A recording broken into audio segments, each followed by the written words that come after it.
Assalamualaikum warahmatullahi wabarakatuh. Perkenalkan, nama saya Diah Nur Naningrum, calon guru penggerak angkatan 11 dari SD Negeri Kluweh 03, Kabupaten Batang, Provinsi Jawa Tengah. Pada kesempatan kali ini saya akan memaparkan tentang aksi nyata modul 1.4 tentang budaya positif di sekolah. Bapak Ibu guru hebat sekalian, pada kegiatan kali ini saya melakukan diseminasi pemahaman budaya positif di sekolah kepada rekan sejawat. Berikut videonya. Assalamualaikum warahmatullahi wabarakatuh. Yang kami hormati Bapak Kepala Sekolah SD Negeri Kluweh 03, Bapak Budi Suci. Yang kami hormati Bapak Ibu Guru SD Negeri Kluweh 03. Pertama, marilah kita panjatkan puji syukur kehadirat Allah Subhanahu wa Ta'ala yang telah memberikan rahmat, taufik serta hidayahnya kepada kita semua, sehingga kita dapat berkumpul di sini tanpa ada suatu halangan apapun. Salawat wa salam kita haturkan kepada junjungan kita Nabi Agung Muhammad Sallallahu Alaihi Wasallam yang kita nanti-nantikan syafaatnya di yaumil akhir nanti. Amin Allahumma amin. Di hari ini, di siang ini, di acara diseminasi budaya positif di sekolah oleh Bu Diah Nur Naningrum, CGP Angkatan 11, dan saya akan membacakan susunan acara sebagai berikut. Yang pertama sambutan, yang kedua inti, ketiga tanya jawab, dan keempat penutup. Langsung saja, yang pertama sambutan dari Pak Kepala Sekolah SD Negeri Kluweh 03 kepada Bapak Budi Suci, kami persilakan.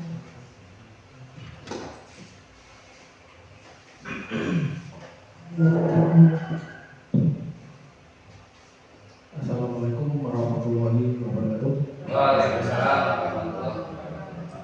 Bapak Ibu Guru SD 3 yang saya hormati, dan khusus untuk Bu Diah yang saya hormati juga, yang saat ini akan melaksanakan diseminasi budaya positif di sekolah. Yang selanjutnya kita ucapkan syukur alhamdulillah pada siang hari ini kita masih diberikan kenikmatan berupa kesehatan sehingga kita bisa melaksanakan kegiatan siang hari ini dengan lancar dan semoga tidak ada halangan suatu apapun. Yang selanjutnya salawat dan salam kita haturkan kepada junjungan Nabi Agung Nabi Muhammad SAW yang insya Allah akan kita nantikan syafaatnya di hari kiamat. Bapak Ibu yang saya hormati, ini pada siang hari ini Bu Diah akan mendesimasikan hasil kinerja di modul pertama tentang kegiatan guru penggerak angkatan 11, yang mana nantinya itu dari hasil diseminasi ini bisa berdampak kepada Bapak Ibu guru di SD Kluweh 3 dan juga bermanfaat bagi siswa-siswi kita. Dan harapannya ke depan semuanya dari angkatan guru penggerak yang tahun ini yang berjumlah 4, di tahun-tahun berikutnya juga semoga yang lain juga menyusul, sehingga akhirnya di SD kita semua menjadi guru penggerak. Yang tujuan utamanya apa? Yang jelas nanti akan berdampak terhadap proses pembelajaran dan hasil belajar siswa itu bisa meningkat. Tidak hanya sekedar setelah dapat sertifikat guru penggerak langsung mencolok jadi kepala sekolah, akhirnya tidak bermanfaat di sekolah kita. Harapannya saya seperti itu, jadi nanti bisa dipraktekkan pada kegiatan pembelajaran di kelas masing-masing. Dan kepada khusus Bu Diah, nantinya bisa mempengaruhi juga, mengajak ke yang lain, bisa berbagi pengalaman, tentunya yang pengalaman baik terkait dengan kegiatan pembelajaran. Dari judulnya saja itu sudah terlihat bahwa itu nanti budaya positif itu tentunya budaya yang baik ya. budaya yang baik yang memang seharusnya kita kembangkan di sekolah kita. Dan kedepannya juga kita harus menjalin kerjasama terkait untuk memfasilitasi sebagai kepala sekolah juga siap untuk memfasilitasi segala yang dibutuhkan oleh Budian ataupun CGP yang lain. Dan Bapak Ibu juga jangan patah semangat, yang penting mengikuti kegiatan apa dari tahapan demi tahapan, semua dilalui dengan baik dan jangan menjadi tekanan. Dan pesan khususan untuk Budian dan juga yang lain untuk kegiatan-kegiatan yang terkait dengan guru penggerak, tahapan-tahapan guru penggerak itu tidak mengganggu KPM boleh. Jadi seperti ini waktunya pada siang hari ini seperti ini, setelah anak-anak pulang kita bisa melaksanakan kegiatan-kegiatan yang terkait dengan guru penggerak. Juga Bapak Ibu yang lain yang belum guru penggerak, harapan saya juga siap, selalu siap manakala dibutuhkan oleh guru penggerak. Jadi kegiatan apapun kita ikuti bareng-bareng, karena itu sebagai wujud kebersamaan kita di SD kita saling membantu dan merasa kita masih satu keluarga. Oke. Mohon untuk Budian tetap semangat, semoga dalam perjalanannya menempuh kegiatan guru penggerak ini berjalan lancar, sukses, dan tidak ada halangan suatu apapun yang akhirnya nanti bisa menghasilkan produk atau guru penggerak itu yang memang bisa menggerakkan, mau digerakkan dan menggerakkan yang lain. Kiranya itu yang dapat saya sampaikan. Kurang lebihnya mohon maaf. Saya akhiri. Wassalamualaikum warahmatullahi wabarakatuh.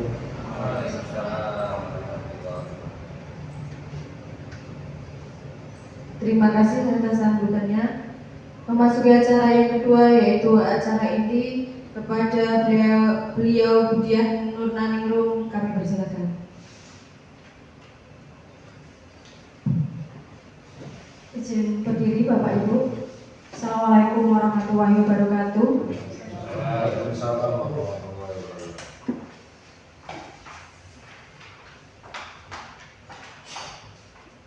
Yang terhormat Bapak Kepala SDN Negeri Kluwen 03, Bapak Budi Suci, yang kami hormati Bapak Ibu Guru SD Negeri Kluwen 03 yang sudah meluangkan waktunya di siang hari ini untuk mengikuti kegiatan diseminasi budaya positif di sekolah.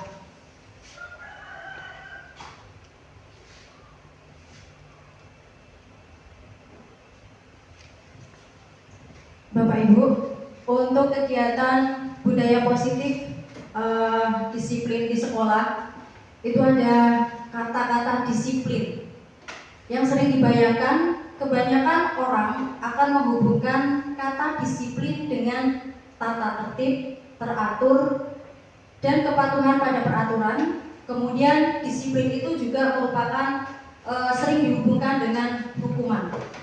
Kemudian ada juga disiplin itu merupakan sesuatu yang harus dilaksanakan oleh murid-murid kita. Nah, yang harus dimaknai disiplin positif itu tidak harus dengan memberi hukuman. Justru itu adalah salah satu alternatif terakhir dan bila perlu tidak digunakan sama sekali, sehingga kita tidak lagi cenderung menghubungkan kata disiplin dengan ketidaknyamanan. Mungkin pada keseharian kita akan membuat peserta didik itu menjadi disiplin dengan peraturan-peraturan yang ada di sekolah, tetapi dengan membuat ketidaknyamanan kepada peserta didik kita. Sedangkan untuk disiplin itu sendiri digunakan untuk menciptakan karakter-karakter yang baik. Bagaimana karakter-karakter itu bisa tumbuh dari peserta didik. Jadi dengan makna disiplin itu tidak seolah-olah jadi murid itu harus mendapatkan hukuman, tetapi harus dengan melakukan tidak dengan menggunakan hukuman, tetapi anak-anak itu sudah disiplin, sudah ada dalam dirinya, ada motivasi dari internal atau sudah yang muncul dari dirinya sendiri.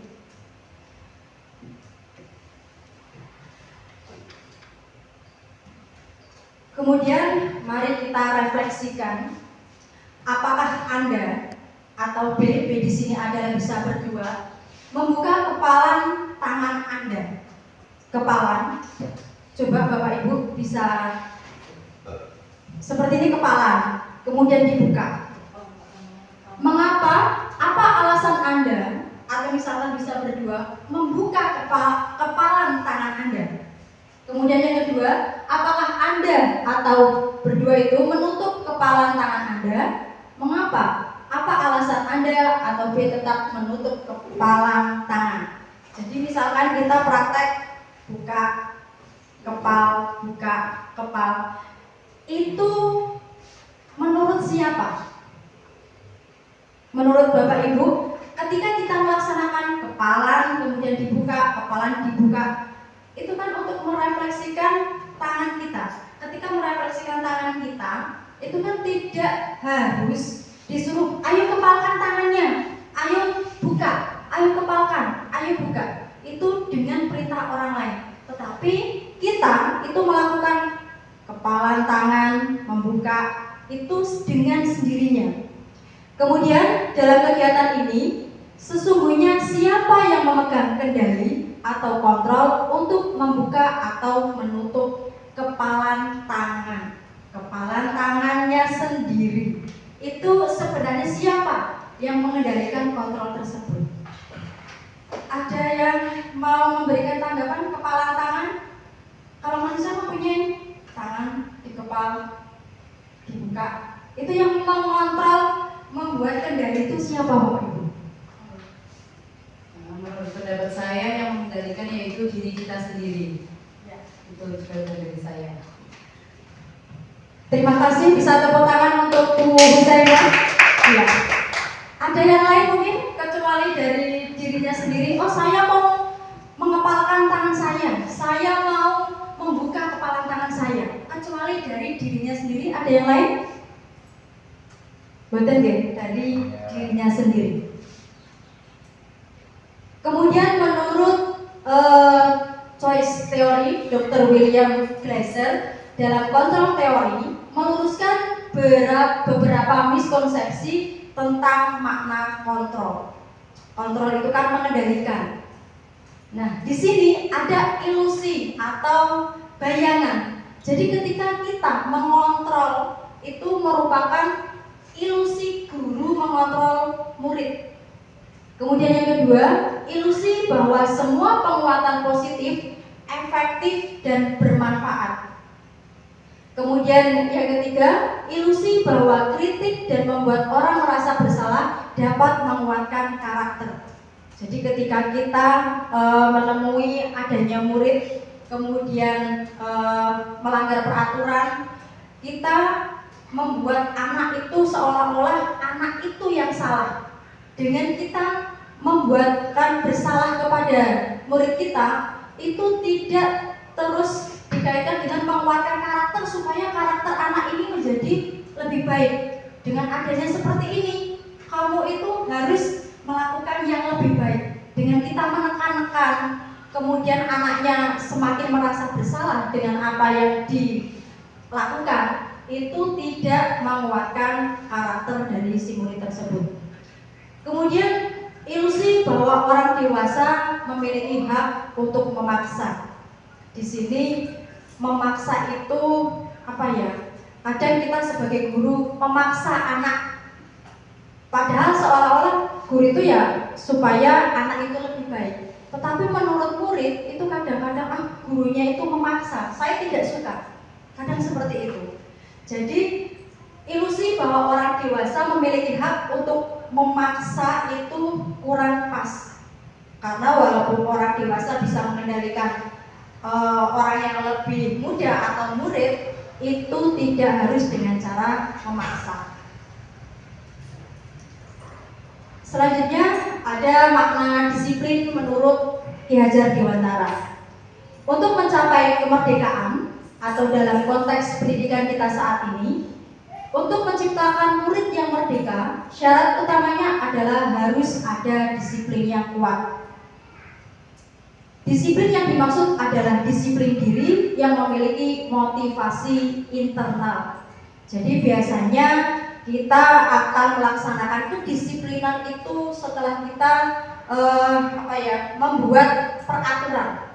Jadi ketika ada peraturan, murid-murid harus melaksanakan sesuai dengan aturan yang sudah ada, aturan yang harus dilaksanakan di sekolah.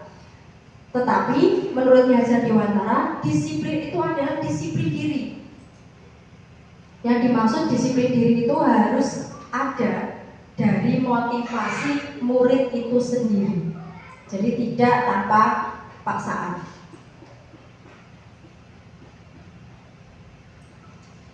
Kemudian nilai-nilai kebajikan universal.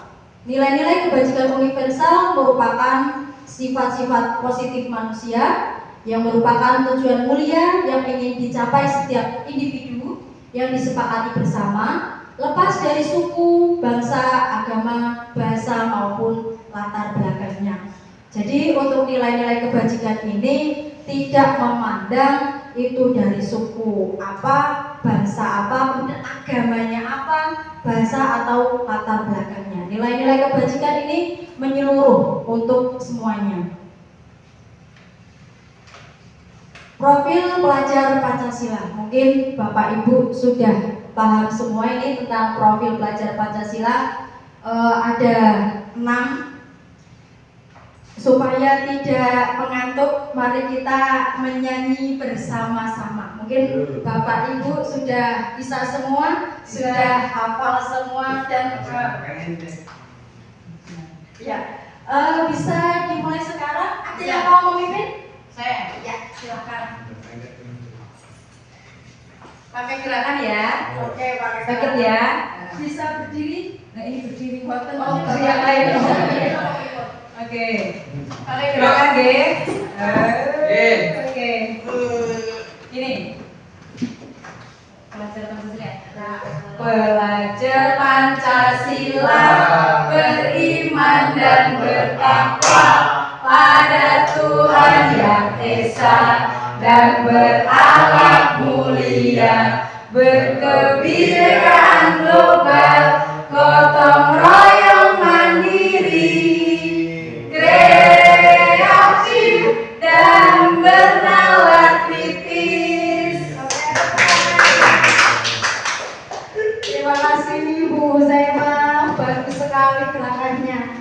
Bapak Ibu guru juga kelihatannya sudah tidak mengantuk lagi. Terima kasih semuanya. Yuk, semangat. Ya, semangat.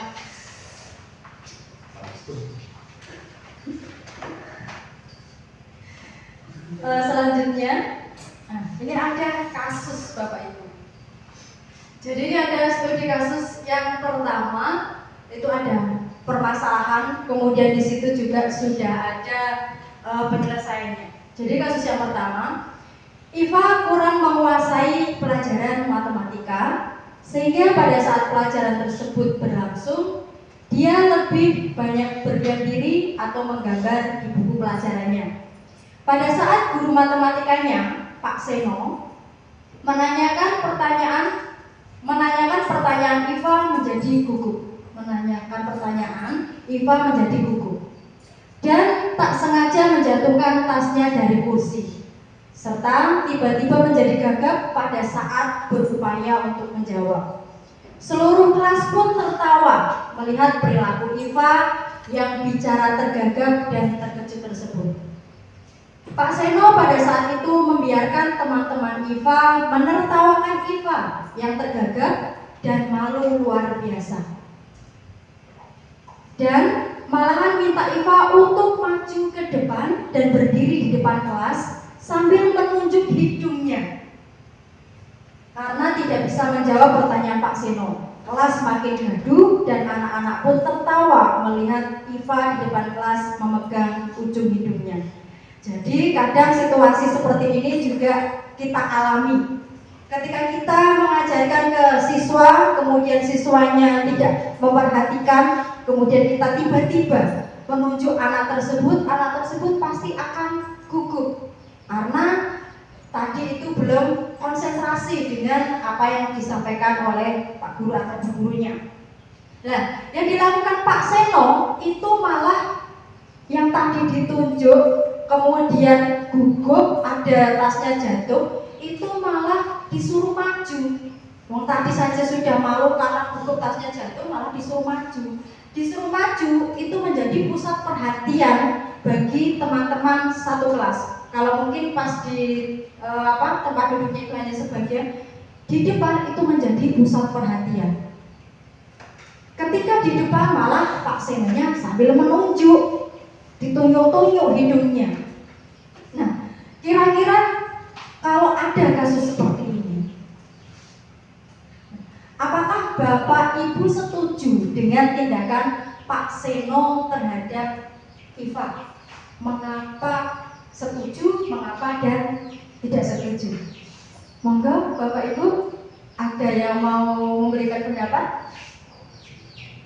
Setuju tidak? Kira-kira misalkan anak sedang gugup, ayo sini, maju, malah tambah disuruh maju. Kira-kira setuju apa tidak? Iya. Monggo.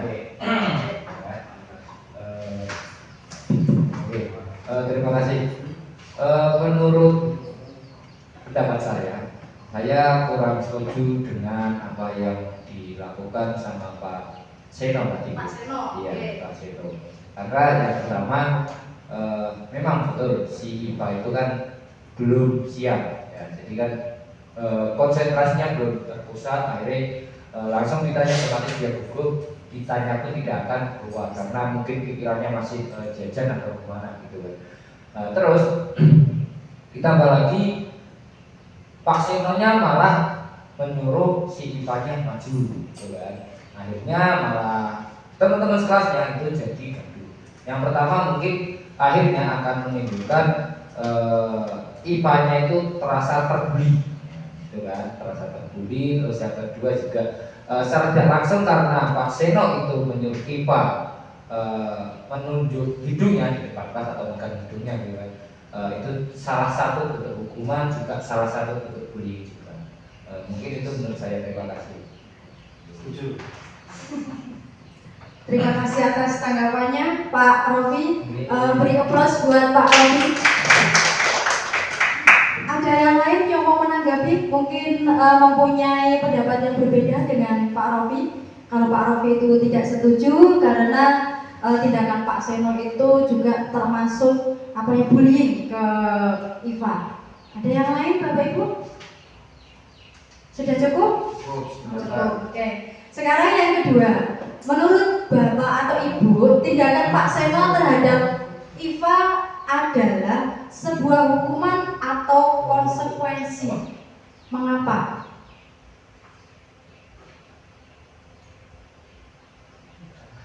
Silakan, ada yang mau memberikan pendapatnya. Tindakan yang dilakukan Pak Seno itu termasuk hukuman atau konsekuensi.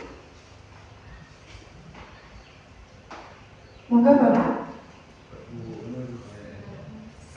Monggo silakan, bisa. Oh iya.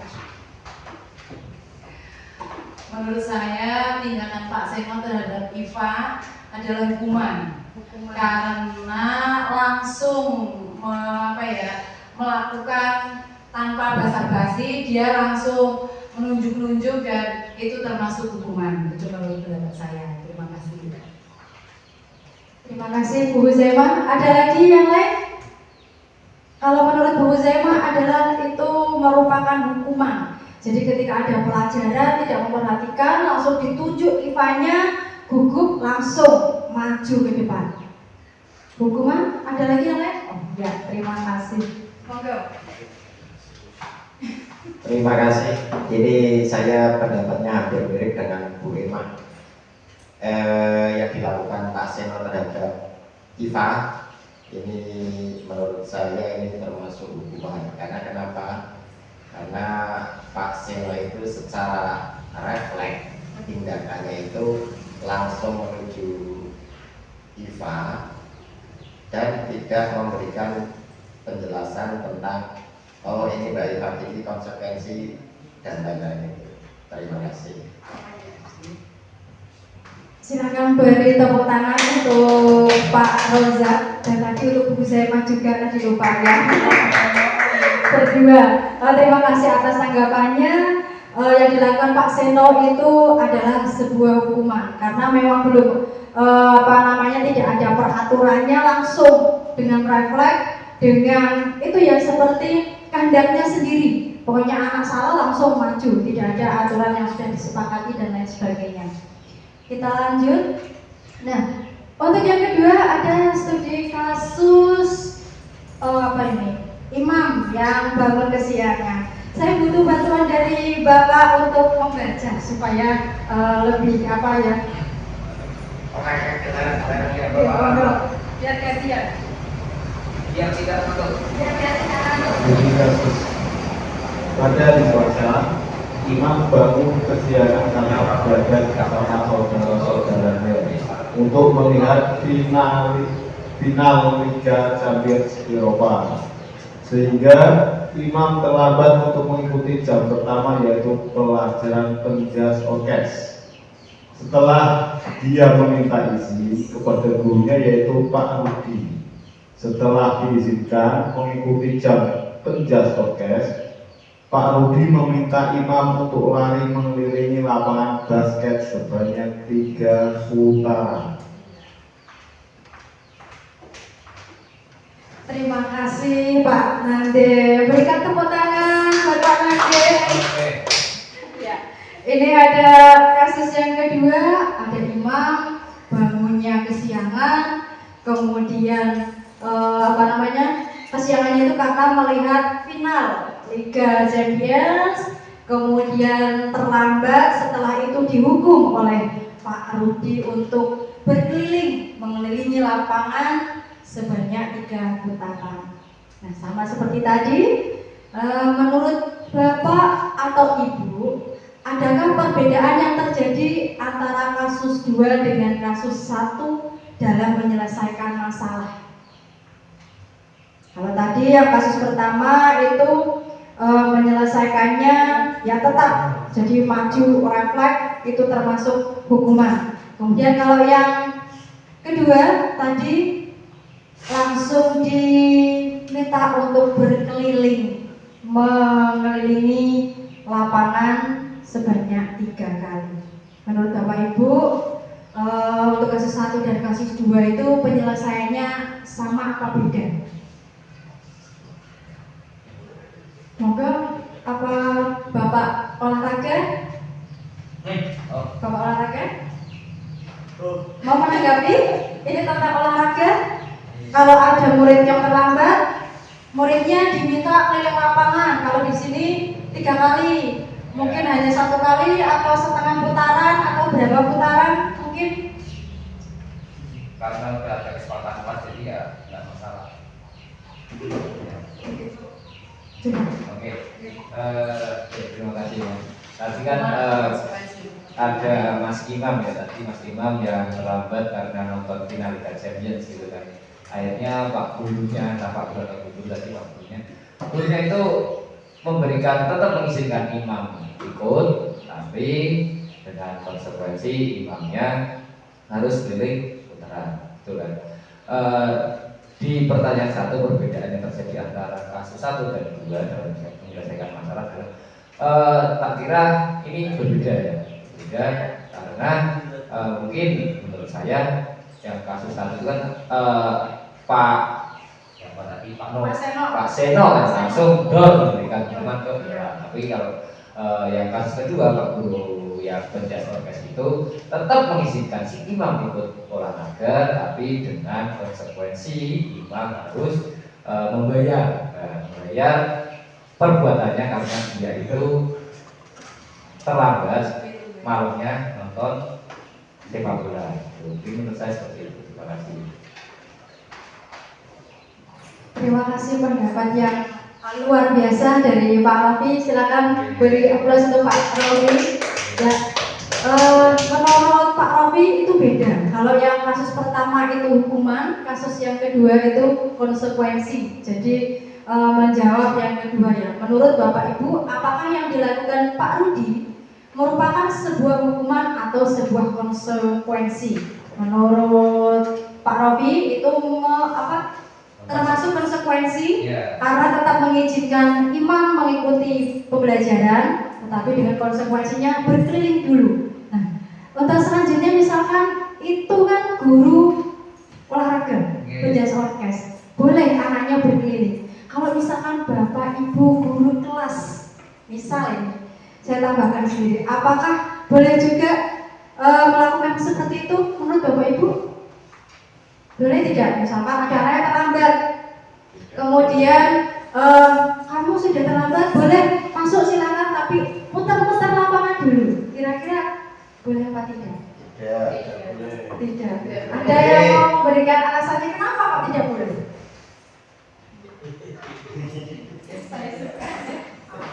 Terima kasih.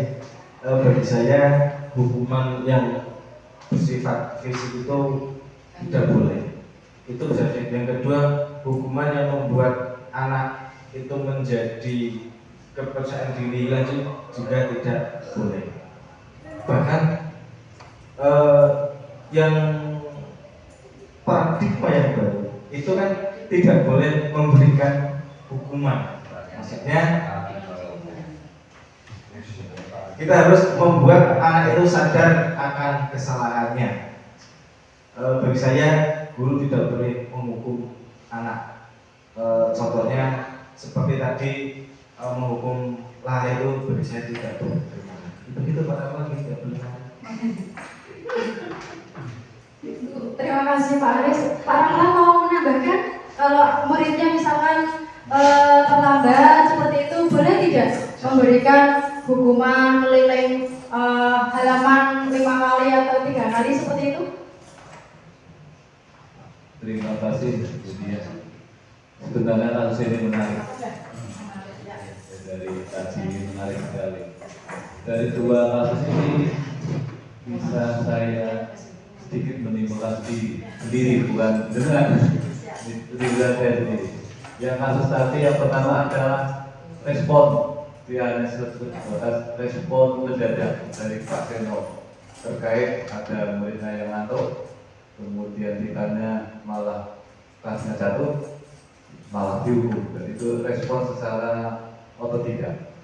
Jadi itu seperti itu menurut saya memang nggak boleh. Untuk kasus kedua, sudah Pak Rawi dan bagus penjelasannya terkait sebenarnya itu sudah ada suatu aturan dalam olahraganya. Itu dalam kelasnya sudah diatur. Karena ketika dia sadar bahwa saya salah, saya laporan kepada Pak gurunya dan kesalahannya itu sudah ada aturannya. Kalau seperti itu, jadi kemungkinan kalau dalam olahraga hukuman itu bukan hukuman, mungkin melakukan pemanasan atau peregangan sebelum melakukan kegiatan. Jadi kadang-kadang tadi bukan menjadi hukuman, tapi dia sadar bahwa dia salah, tapi belum melakukan kegiatan atau pemanasan, jadi saya pemanasan dulu sendiri. Itu kemungkinan seperti itu. Jadi kalau diterapkan di dalam kelas atau di dalam kelas yang bukan untuk olahraga, mungkin kita mencari yang lain.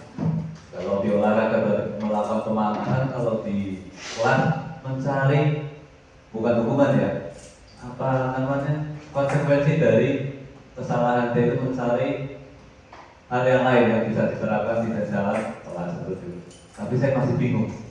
Mohon teman-teman bisa menjawab konsekuensinya apa untuk di dalam kelas, karena kalau terkait misalnya disuruh maju atau ngapain, nanti temannya juga melihat. Saya masih bingung terkait itu. Belum menemukan yang tepat itu apa, Bu? Nah, mungkin nanti teman-teman bisa menjawabnya, terutama Pak Guru dan Guru kelas yang lebih senior dari saya. Matur nuwun. Terima kasih Pak Guru Ramela. Beri tepuk tangan buat Pak Ramela. Ya. Untuk kasus ini baru hukuman dan konsekuensi. Menanggapi tadi ya, kalau misalkan di kelas itu hukuman atau konsekuensinya itu seperti apa. Mungkin nanti akan ada materi selanjutnya tentang keyakinan kelas. Jadi nanti berlanjut di keyakinan kelas ya. Selanjutnya, nah ini ada hukuman, konsekuensi dan restitusi. Jadi kalau hukuman itu seperti apa ya? Tadi yang kasus 1 itu misalkan identitasnya seperti murid itu gagal dalam melaksanakan suatu pekerjaan. Misalkan tadi tentang pelajaran matematika disuruh maju, nggak tahu, disuruh maju, terus kedepannya juga malah tambah malu, malah membuat menjadi ditertawakan teman-temannya. Itu membuat anak itu sudah minder, sudah gagal dalam dirinya. Kalau misalkan seorang guru itu menggunakan hukuman. Jadi identitas gagal dalam hukuman yang pertama sesuatu yang menyakitkan yang harus terjadi. Jadi itu rasanya sakit sekali. Misalkan kok ada murid jelas-jelas sudah tidak bisa ditunjuk, apalagi disuruh maju, dilihat teman-temannya, itu sakit sekali karena si anak itu tidak bisa. Kemudian tidak nyaman untuk murid atau anak untuk jangka waktu panjang. Pasti kejadian yang tadi itu akan teringat-ingat terus, tidak akan terlupakan. Kejadian ditunjuk sampai gugup, kemudian tasnya sampai jatuh, setelah itu disuruh maju lagi, ditunjuk-tunjuk hidungnya, nambahi menjadi bahan tertawaan dari temannya, atau istilahnya dibully oleh teman-temannya di kelas. Kemudian korban mendapatkan keadilan. Kemudian murid atau anak akan tersakiti, karena itu yang tadi disakiti. Kemudian untuk konsekuensi itu sesuatu yang harus terjadi.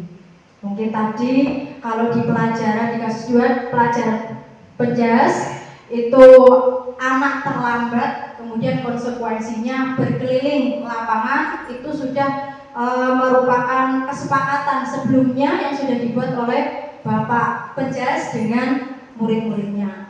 Kemudian tidak nyaman untuk murid atau anak untuk jangka waktu pendek. Jangkanya itu waktu pendek, bukan terus panjang keingat-ingat sampai dibully, sampai ditertawakan. Kan kalau keliling itu berarti saya kalau salah konsekuensinya misalnya tadi terlambat harus berkeliling lapangan sebanyak 3 kali, itu juga menunjang pembelajaran penjas di bidang olahraganya. Mungkin seperti tadi disampaikan oleh Pak Ramelan, itu karena anaknya terlambat mungkin belum mengikuti pemanasan, jadi anaknya itu berkeliling ya sambil pemanasan sendiri. Kemudian korban bisa diabaikan karena itu memang sudah konsekuensi yang harus ditanggung oleh si murid tersebut.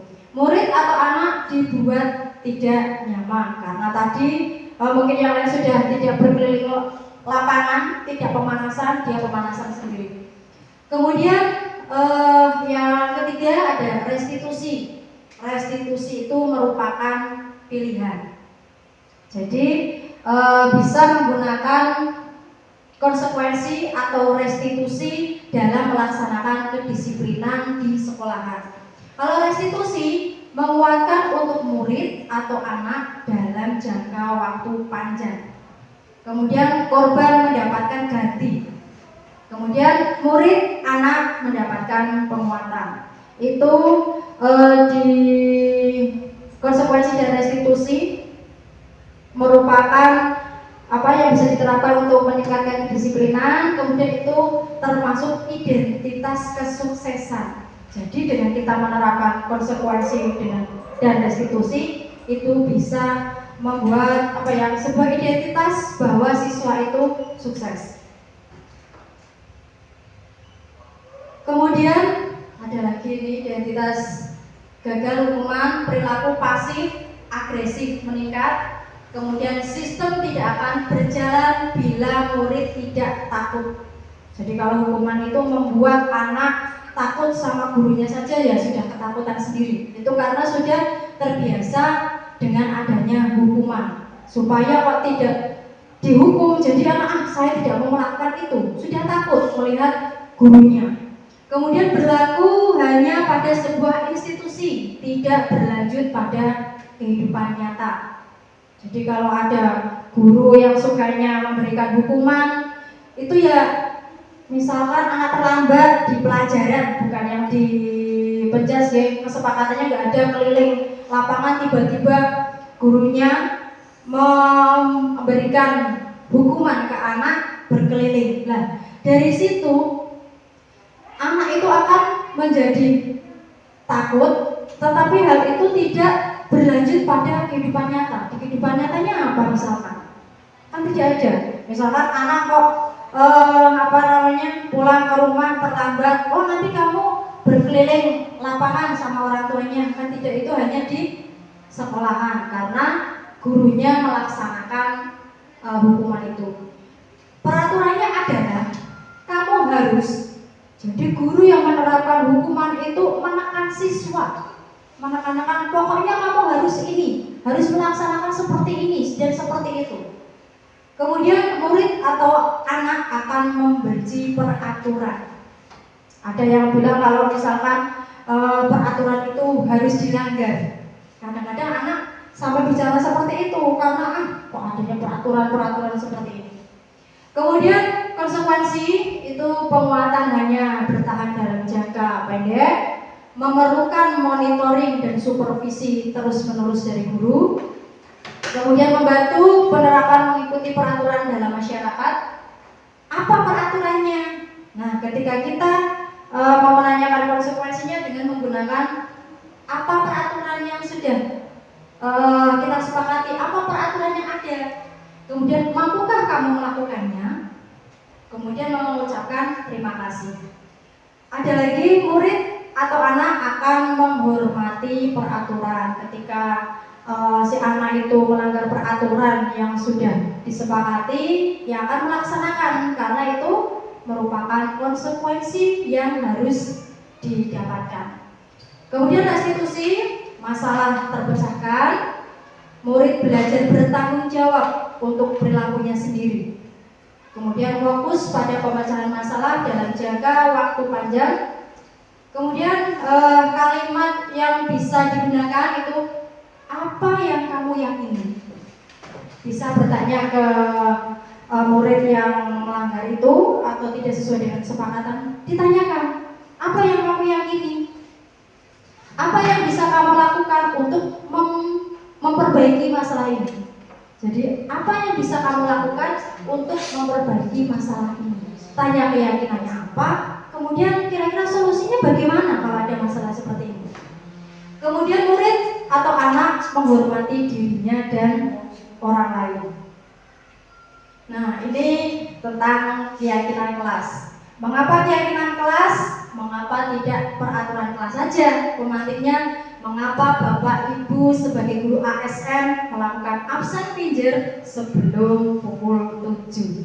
Itu pemantiknya. Nah, pembentukan keyakinan kelas. Keyakinan kelas harus dibentuk melalui kesepakatan bersama dengan mengandung nilai-nilai kebajikan yang disepakati. Biasanya untuk menyusun keyakinan kelas itu kita laksanakan di awal pembelajaran di semester 1 atau mungkin nanti setiap semesternya ada, itu tergantung dari Bapak Ibu guru sekalian. Jadi dengan adanya keyakinan kelas, kita membuat sebuah keyakinan yang kita buat bersama-sama dengan murid. Misalkan kita sebagai guru itu memberikan fasilitas anak menuangkan pendapatnya, inginnya di kelas itu seperti apa. Jadi dengan adanya siswa-siswi atau murid-murid itu mengungkapkan pendapatnya, nanti bisa kita simpulkan apa keyakinan kelas yang ada di kelasnya masing-masing. Contohnya, misalkan yang sudah saya buat itu datang tepat waktu. Jadi ketika anak itu kok karena sudah sepakat membentuk keyakinan kelas datang tepat waktu, anak juga harus datang tepat waktu. Ketika kok tidak datang tepat waktu, konsekuensinya apa? Misalkan kok telatnya 15 menit, kemudian sudah pelajaran, sudah mulai pembelajaran.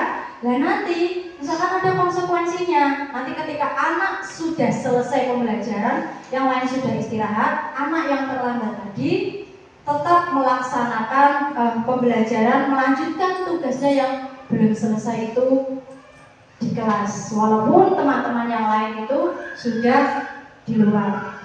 Kemudian pernyataan keyakinan kelas senantiasa dibentuk dalam kalimat-kalimat positif. Jadi tidak menggunakan dilarang atau jangan. Bapak Ibu sudah membuat kesepakatan kelas di masing-masing kelasnya? Sudah. Contohnya apa ya? Kalau saya tadi kan memberikan contoh datang tepat waktu. Mungkin dari Bapak Ibu yang lain ada? Terima kasih karena mungkin saya kebetulan mengaku PJOK ya. Jadi salah satu contohnya adalah memakai atau menggunakan seragam olahraga pada saat jam olahraga. Itu kesepakatan karena kan nggak mungkin ketika olahraga memakai misal hari Senin atau Selasa merah putih kan nggak mungkin. Terus yang kedua itu mengumpulkan tugas tepat waktu. Oke, terus karena juga olahraga butuh tenaga yang banyak, berarti membawa air minum dari rumah. Oke, itu mungkin ada 3 contoh. Terima kasih. Terima kasih Pak Robi. Beri tepuk tangan untuk Pak Robi. Nah, kalau yang tadi Pak Robi, kalau saya tadi kan menyampaikan misalkan datang tepat waktu, kemudian anaknya kok tidak tepat waktu 15 menit misalkan terlambatnya. Nah kalau saya itu yang lain sudah istirahat, anaknya masih di kelas karena mengganti yang 15 menit tadi. Nah kalau yang tadi itu memakai seragam, nah, kalau anaknya tidak memakai seragam bagaimana? Oke. Terima kasih. Tadi kalau tidak memakai seragam berarti konsekuensinya adalah anak tetap mengikuti pelajaran olahraga. Cuma ketika praktek, ya, ketika dalam kelas teori silakan tidak masalah, tapi ketika praktek nanti anak tetap di dalam kelas dan mengerjakan tugas sesuai dengan materi yang diajarkan pada saat itu Terima kasih. Jadi tetap ada konsekuensi yang didapatkan oleh siswa, gitu? Iya. Ada semua itu yang tadi tidak membawa minum. Oke, terima kasih Pak Robi. Untuk Bapak Ibu guru kelas yang lain, ada yang sudah membuat kesepakatan kelas? Pak Ramalan sudah. Pak Ramalan sudah? Benar sudah?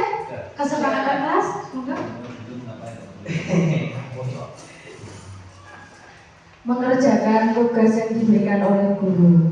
Mengerjakan tugas rumah atau PR. Mengerjakan tugas yang diberikan oleh guru. Kalau tidak mengerjakan tugas, bagaimana?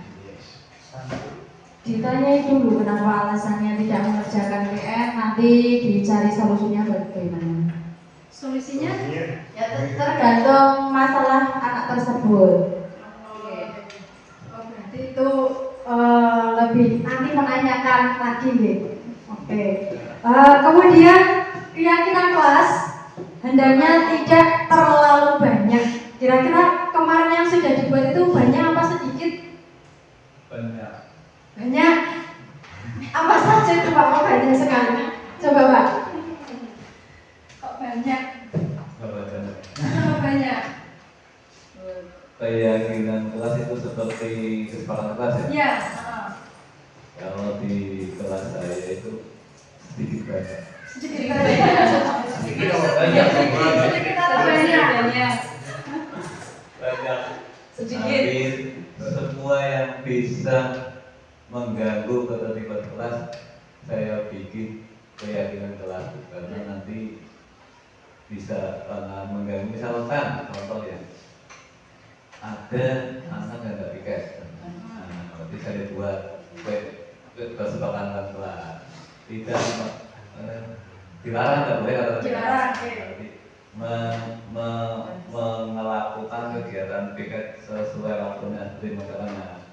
Jadi ada kesepakatannya tersendiri kalau yang mengacara seperti itu. Jadi setiap kegiatan yang bisa mengganggu nanti jalannya pembelajaran di kelas, saya buat kesepakatan tersendiri. Makanya banyak. Seperti itu. Oke, alasan saya seperti itu. Terima kasih Pak Ramelan. Nah, jadi kalau di sini keyakinan kelas hendaknya tidak terlalu banyak sehingga mudah diingat dan dipahami oleh semua warga kelas.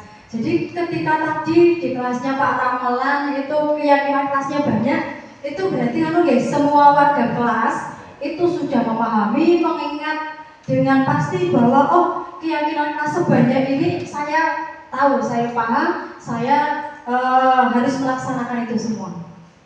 Tiap hari saya ulang. Oke, terima kasih. Ya, setiap hari diingatkan berarti untuk keyakinan kelasnya. Oke. Terima kasih Pak Ramelan. Kemudian keyakinan kelas sebaiknya sesuatu yang dapat diterapkan di lingkungan tersebut. Sama seperti Pak Ramelan ya. Jadi ketika ada sesuatu yang nanti bisa mendukung kegiatan pembelajaran, itu dijadikan keyakinan kelas yang harus dilaksanakan oleh semua warga yang ada di kelas. Kemudian semua warga kelas hendaknya ikut berkontribusi dalam pembuatan keyakinan kelas lewat kegiatan curah pendapat. Curah pendapat itu kita memberikan fasilitas kepada anak memberikan pendapatnya tentang keyakinan-keyakinan apa yang bisa dibuat keyakinan kelas. Nah, mungkin kalau saya kemarin karena saya mengajar di kelas 3, kemudian ketika membuat keyakinan kelas itu tidak ditulis, hanya menggunakan siapa yang mau usul, mencurahkan, kemudian saya tulis di depan. Nanti setelah ditulis di depan, anak-anak saya tanya, kali ini setuju apa tidak? Ini setuju apa tidak? Karena di kelas 3 belum semuanya lancar membaca dan menulis. Jadi kemarin itu baru curah pendapatnya menggunakan lisan. Mungkin dari Bapak Ibu ada yang lain kecuali lesan? Ada metode yang lain curah pendapatnya? Kecuali lesan, kalau saya menggunakannya lesan di kelas. Bapak Ibu lesan semua seperti saya? Oh ya, sama ya sudah. Tulisan. Oh tulisan, oh iya. Tulisan, Jawab. Oke, yang tulisan yang kecil. Terima kasih. Kemarin ya pada saat awal pembelajaran saya melakukan keyakinan kelas. Keyakinan kelas itu kalau ujian menggunakan lisan langsung disampaikan ke siswanya. Kalau saya menggunakan tulisan, jadi saya tulis poin-poin apa saja yang disepakati dalam kelas tersebut dari kelas 1 sampai kelas 6, meskipun kelas 1, 2 jadi PR ya, ini tulisnya dari awal pembelajaran sampai akhir pembelajaran baru selesai ya. Jadi menggunakan tulisan, nanti saya tulis dulu di depan kira-kira apa saja yang nanti akan disepakati, anak-anak sepakat atau tidak. Ketika sepakat tadi kita sepakati gitu ya, kita jadikan suatu patokan bahwa di kelas ada kesepakatan seperti ini. Terus kalau selesai baru anak-anak tak suruh nulis di buku penjas masing-masing untuk bahan mereka. Jadi mereka punya arsip Pak. Terima kasih. Jadi Pak Rofi yang menuliskan di papan tulis atau anaknya yang menulis, misalkan diberi kertas plano atau sebagainya seperti itu? Saya ngasih kesepakatan pemantik dulu. Iya. Jadi nanti misalnya ini kita akan membuat kesepakatan kelas, contohnya seperti ini. Silakan kalian usul mau disepakati yang mau disepakati itu apa saja. Nanti siswa baru menyampaikan pendapatnya ini. Ayo terus di papan tulis. Ya, terima kasih. Terima kasih Pak Rofi. Saya menangkap tentang Pak Rofi. Jadi menulisnya itu yang menulis Pak Rofi. Ya, sama seperti saya berarti. Oh iya. Jadi bedanya kalau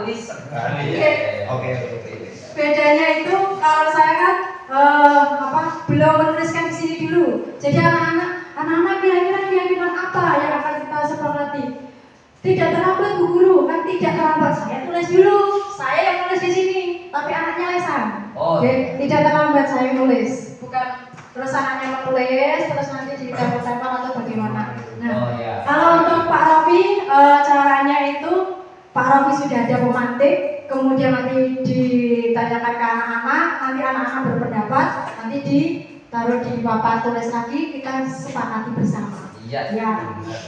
Ya. Ada lagi yang lain mungkin caranya membuat keyakinan kelas ya? Ini sebenarnya mirip Arab ini, cuma salah jenis saja ini. Untuk keyakinan kelas di kelas 2 ini belum saya cover jadikan satu, cuma kemarin ada beberapa sedikit karena ini kelas 2 itu kan termasuk kelas rendah. Jadi teknisnya itu sama seperti dengan kelas 1, kelas 2 dan kelas 3. Itu keyakinan kelasnya memakai lesan. Tapi untuk kelas atas 4, 5, 6 itu sudah bisa dipraktekkan untuk keyakinan kelas dengan cara tertulis ide-ide yang muncul dari murid-murid kita, bisa kita tambah dan sebagainya, itu bisa kelas atas. Ini berbeda dengan kelas 2 yang banyak belum bisa membaca, betul dikatakan dia belum bisa menulis juga ada, banyak tidak satu tapi 2 dan 3 dan seterusnya. Lalu kelas 2 ini kemarin hanya kadang kelas 2 itu saat belajar itu kan merasa haus. Ya saat belajar Pak Guru asal ini boten, oke. Ada pertanyaan itu, kemudian ini menjadikan dasar saya untuk membuat keyakinan kelas. Karena ini hal yang sepele, hanya minum kalau tidak diperbolehkan, kadang bocah akan sarapan dari rumah karena anak kecil kan mungkin tenggorokannya bagaimana dan sebagainya kan mulai berbeda. Jadi saya perbolehkan untuk minum tapi dengan izin Pak Guru, dan juga minumnya tidak boleh yang lain, hanya air putih. Itu hal yang kecil yang sudah saya terapkan untuk keyakinan kelas, cuma belum saya cover ke yang lain. Terima kasih, itu semua. Terima kasih Pak Rofi, Pak Roza atas tanggapannya membuat keyakinan kelas. Beri tepuk tangan untuk Pak Rofi sama Pak Roza. Tepuk tangannya mana Bapak Ibu? Kok lemas sekali? Kalau lemas sekali nanti saya berikan es breaking dulu. Mau? Silakan berdiri sebentar. Berdiri sebentar. Berdiri sebentar. Untuk langkah es breakingnya gampang saja, hanya supaya kita berdiri kemudian kita bergerak-gerak sedikit. Jadi saya akan mengucapkan silakan angkat tangannya dua-duanya, dua-dua. Karena saya nggak bisa dua ya. Ketika saya bilang putar, stop. Putar, stop. Putar. Seperti itu, Ge. Itu untuk apa namanya? Kasih konsentrasi apa? Tidak. Konsentrasi. Ya, bisa dimulai sekarang. Siap. Putar, stop. Putar, stop. Putar,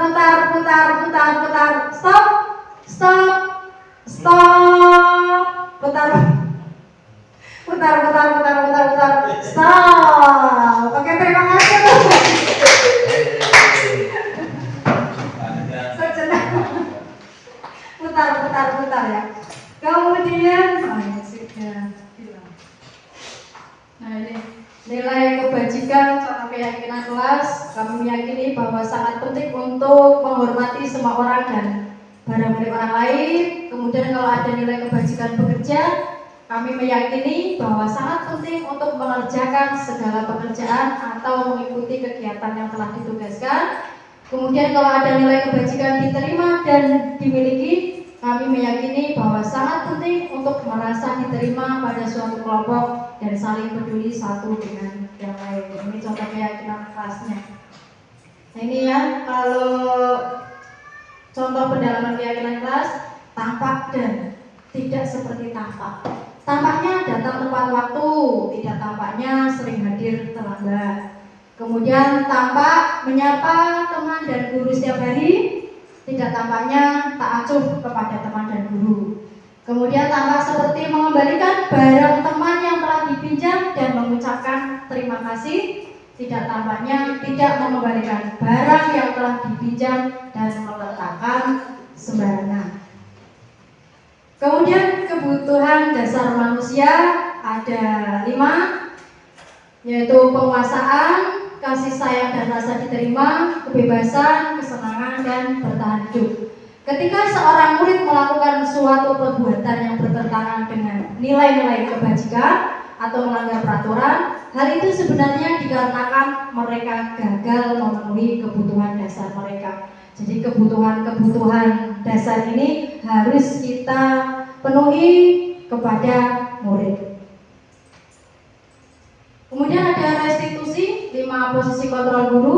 Yang pertama ada penghukum, di mana seorang guru dalam posisi penghukum bisa menggunakan fisik maupun verbal. Patuhi aturan saya atau awas, kamu selalu saja salah. Jadi bisa dengan menggunakan fisik, kemudian bisa juga dengan menggunakan verbal, dengan kata-kata yang kasar, kata-kata yang menekan. Kemudian pembuat merasa bersalah. Posisi ini biasanya guru akan bersuara lebih lembut. Pembuat rasa bersalah akan menggunakan keheningan yang membuat orang lain merasa tidak nyaman, bersalah atau rendah diri. Kemudian posisi kontrol guru sebagai teman, pada posisi ini tidak akan menyakiti murid, namun akan tetap berupaya mengontrol murid melalui persuasi atau ajakan. Kemudian posisi teman pada guru bisa negatif ataupun positif. Kemudian posisi kontrol guru yang kelima itu posisi pemantau. Berdasarkan pada peraturan dan konsekuensi, kata-kata yang digunakan itu bisa peraturannya apa? Apa yang telah kamu lakukan? Sanksi atau konsekuensinya apa? Hal itu guru sebagai pemantau. Kemudian yang terakhir adalah manajer.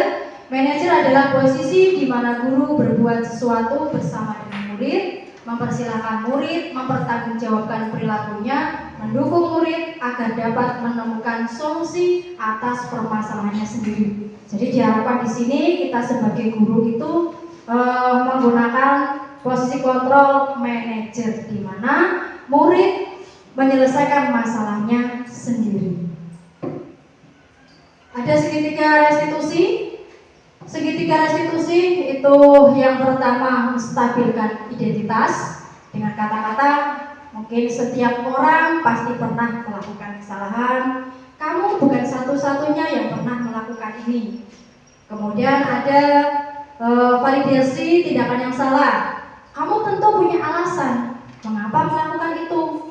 Kemudian ada lagi, adakah cara yang lebih efektif untuk mendapatkan apa yang kamu butuhkan? Kemudian yang ketiga, menanyakan keyakinan. Keyakinan kelas apa yang telah kita sepakati? Kamu ingin menjadi orang yang seperti apa? Itu kata-kata yang digunakan dalam segitiga restitusi. Menstabilkan identitas, berbuat salah tidak apa-apa, tidak ada manusia yang sempurna. Saya juga pernah melakukan kesalahan seperti itu. Kita bisa menyelesaikan ini.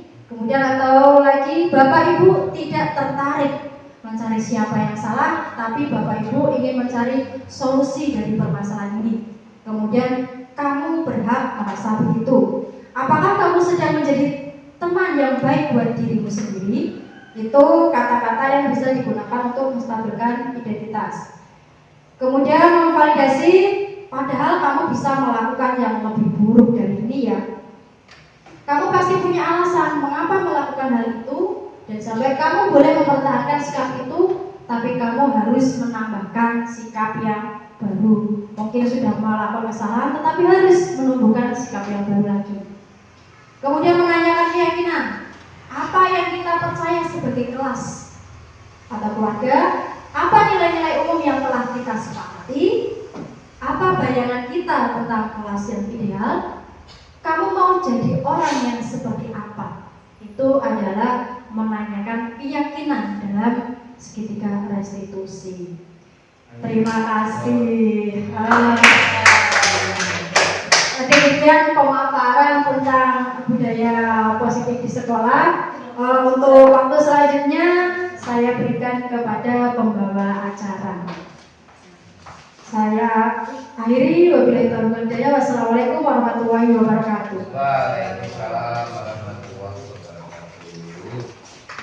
Terima kasih atas pemaparannya dari Bu Dia. Itu ilmu yang sangat bermanfaat bagi seluruh Bapak Ibu guru di SD Negeri Kui 03. Selanjutnya yaitu tanya jawab. Silakan Bapak Ibu guru yang ingin bertanya dipersilakan. Enggak Bu Imah dipertanyakan.